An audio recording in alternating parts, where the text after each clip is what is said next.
Jaya Radha Madhava Punya Vihari.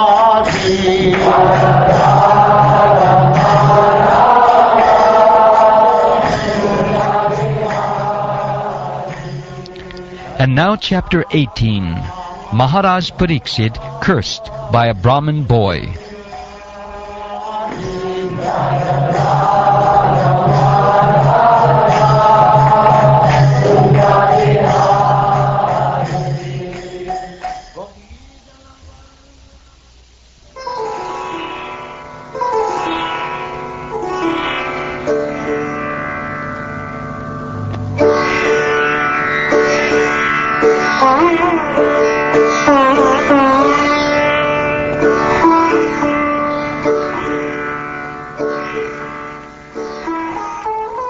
Sri Suta Goswami said, "Due to the mercy of the personality of Godhead, Sri Krishna, who acts wonderfully, Maharaj Pariksit, though struck by the weapon of the son of Drona in his mother's womb, could not be burned. Furthermore, Maharaj Pariksit was always consciously surrendered to the personality of Godhead, and therefore he was neither afraid nor overwhelmed by fear due to a snake bird which was to bite him because of the fury of a Brahmin boy. Furthermore, after leaving all his associates, the king surrendered himself as a disciple to the son of Vyas, Shukdev Goswami, and thus he was able to understand the actual position of the personality of Godhead. This was so because those who have dedicated their lives to the transcendental topics of the personality of Godhead, of whom the Vedic hymns sing, and who are constantly engaged in remembering the lotus feet of the Lord, do not run the risk of having misconceptions even at the last moment of their lives.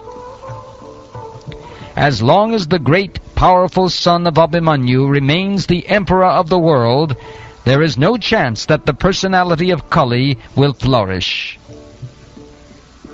The very day and moment the personality of Godhead, Lord Sri Krishna, left this earth, the personality of Kali, who promotes all kinds of irreligious activities, came into this world. Maharaj Pariksit was a realist, like the bees who only accept the essence of a flower. He knew perfectly well that in this age of Kali, auspicious things produce good effects immediately, whereas inauspicious acts must be actually performed to render effects. So he was never envious of the personality of Kali. Maharaj Pariksit considered that less intelligent men might find the personality of Kali to be very powerful, but that those who are self-controlled would have nothing to fear. The king was powerful like a tiger and took care for the foolish, careless persons. O sages, as you did ask me, now I have described almost everything regarding the narrations about Lord Krishna in connection with the history of the pious Maharaj Pariksit. Those who are desirous of achieving complete perfection in life must submissively hear all topics that are connected with the transcendental activities and qualities of the personality of Godhead, who acts wonderfully.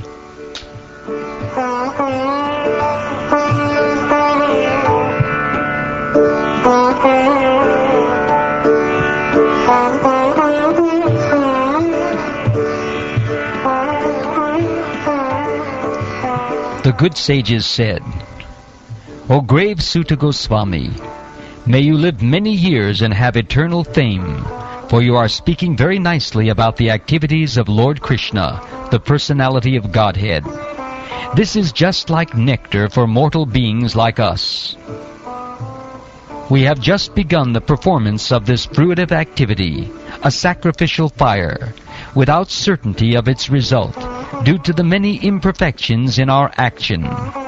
Our bodies have become black from the smoke, but we are factually pleased by the nectar of the lotus feet of the personality of Godhead, Govinda, which you are distributing. The value of a moment's association with the devotee of the Lord cannot be compared to the attainment of heavenly planets or liberation from matter, and what to speak of worldly benedictions in the form of material prosperity, which are for those who are meant for death. The personality of Godhead, Lord Krishna, or Govinda, is the exclusive shelter for all great living beings, and his transcendental attributes cannot even be measured by such masters of mystic powers as Lord Shiva and Lord Brahma. Can anyone who is expert in relishing nectar or ras ever be fully satiated by hearing topics about him? O Suta Goswami, you are a learned and pure devotee of the Lord, because the personality of Godhead is your chief object of service. Therefore, please describe to us the pastimes of the Lord, which are above all material conception, for we are anxious to receive such messages. O Suta Goswami, please describe those topics of the Lord by which Maharaja Pariksit, whose intelligence was fixed on liberation, attained the lotus feet of the Lord, who is the shelter of Garuda, the king of birds. Those topics were vibrated by the son of Vyas, Srila Shukdev. Thus please narrate to us the narrations of the Unlimited, for they are purifying and supreme. They were spoken to Maharaj Pariksit, and they are very dear to the pure devotees, being full of bhakti yoga.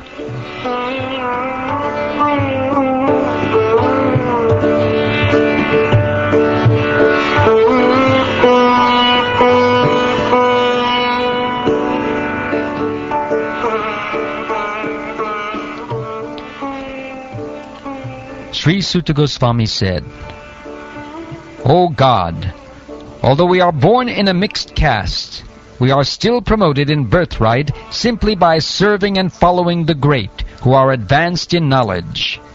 Even by conversing with such great souls, one can, without delay, cleanse oneself of all disqualifications resulting from lower births. And what to speak of those who are under the direction of the great devotees, chanting the holy name of the Unlimited, who has unlimited potency. The personality of Godhead, unlimited in potency and transcendental by attributes, is called the Ananta, or unlimited. It is now ascertained that He, the personality of Godhead, is unlimited, and there is none equal to Him. Consequently, no one can speak of Him adequately. Great demigods cannot obtain the favor of the goddess of fortune, even by prayers, but this very goddess renders service unto the Lord, although He is unwilling to have such service. Who can be worthy of the name of the Supreme Lord but the personality of Godhead, Sri Krishna? Brahmaji collected the water emanating from the nails of his feet in order to award it to Lord Shiva as a worshipful welcome. This very water, the Ganges, is purifying the whole universe, including Lord Shiva. Self-controlled persons who are attached to the Supreme Lord, Sri Krishna, can all of a sudden give up the world of material attachment, including the gross body and subtle mind, and go away to attain the highest perfection of the renounced order of life, by which non-violence and renunciation are consequential. O Rishis, who are as powerfully pure as the sun, I shall try to describe to you the transcendental pastimes of Vishnu, as far as my knowledge is concerned.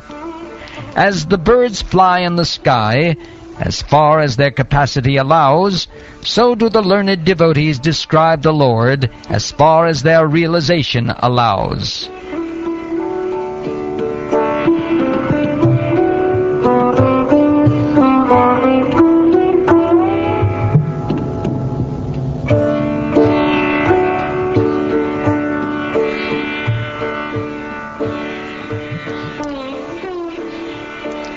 Once upon a time, Maharaja Pariksit, while engaged in hunting in the forest with bow and arrows, became extremely fatigued, hungry, and thirsty while following the stags. While searching for a reservoir of water, he entered the hermitage of the well-known Shamika Rishi and saw the sage sitting silently with closed eyes.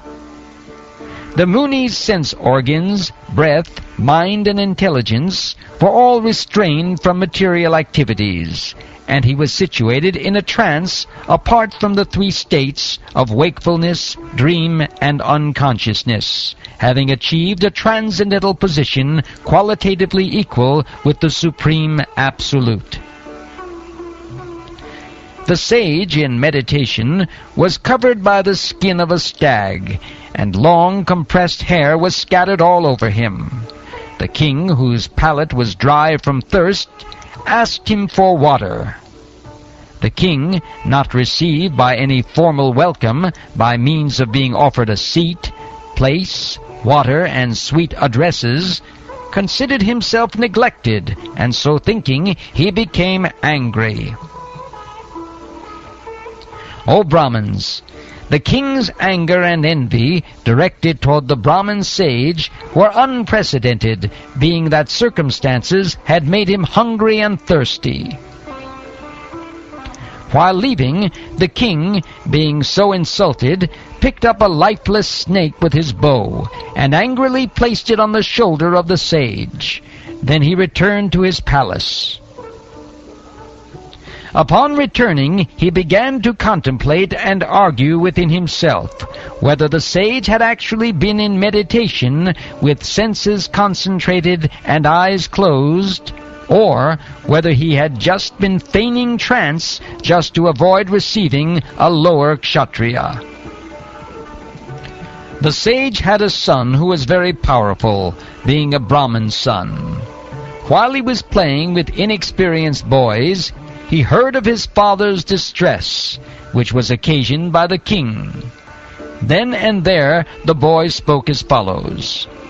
The Brahmin's son, Shringi, said, "Oh, just look at the sins of the rulers who, like crows and watchdogs at the door, perpetrate sins against their masters, contrary to the principles governing servants.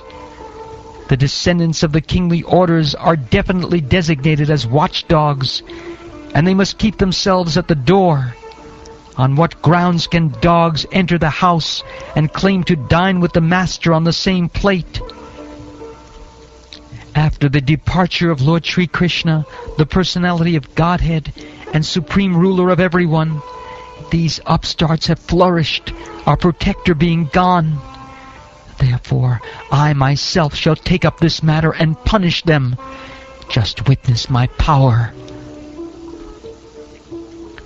The son of the rishi, his eyes red-hot with anger, touched the water of the river Kaushika while speaking to his playmates, and discharged the following thunderbolt of words. The Brahmin's son cursed the king thus: "On the 7th day from today, a snake bird will bite the most wretched one of that dynasty, Maharaj Pariksit, because of his having broken the laws of etiquette by insulting my father." Thereafter, when the boy returned to the hermitage, he saw a snake on his father's shoulder, and out of his grief he cried very loudly.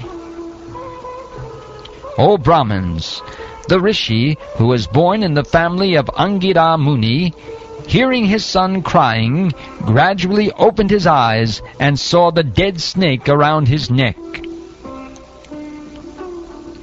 He threw the dead snake aside and asked his son why he was crying, whether anyone had done him harm.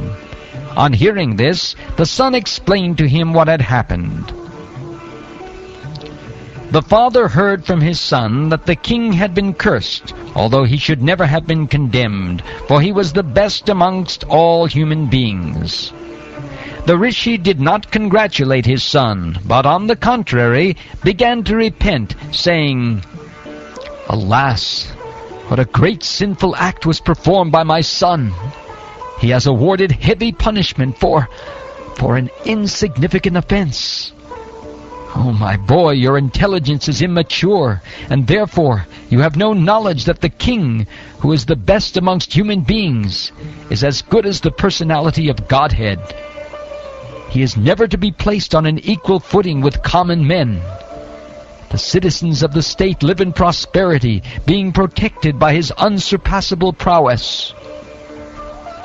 My dear boy, the Lord, who carries the wheel of a chariot, is represented by the monarchical regime, and when this regime is abolished, the whole world becomes filled with thieves, who then at once vanquish the unprotected subjects like scattered lambs. Due to the termination of the monarchical regimes and the plundering of the people's wealth by rogues and thieves, there will be great social disruptions. People will be killed and injured, and animals and women will be stolen. And for all these sins, we shall be responsible. At that time, the people in general will fall systematically from the path of a progressive civilization in respect to the qualitative engagements of the castes and the orders of society and the Vedic injunctions. Thus they will be more attracted to economic development for sense gratification, and as a result, there will be an unwanted population on the level of dogs and monkeys. The Emperor Pariksit is a pious king. He is highly celebrated and is a first-class devotee of the personality of Godhead. He is a saint amongst royalty, and he has performed many horse sacrifices. When such a king is tired and fatigued, being stricken with hunger and thirst, he does not at all deserve to be cursed.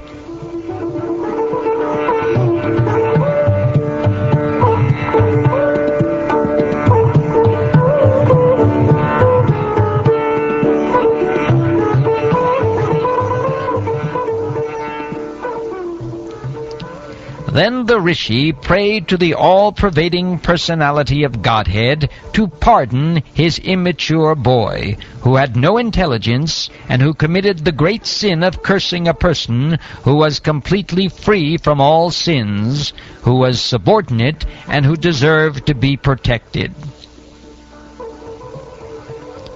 The devotees of the Lord are so forbearing that even though they are defamed, cheated, cursed, disturbed, neglected, or even killed, they are never inclined to avenge themselves. The sage thus regretted the sin committed by his own son. He did not take the insult paid by the king very seriously. Generally, the transcendentalists, even though engaged by others in the dualities of the material world, are not distressed, nor do they take pleasure in worldly things, for they are transcendentally engaged.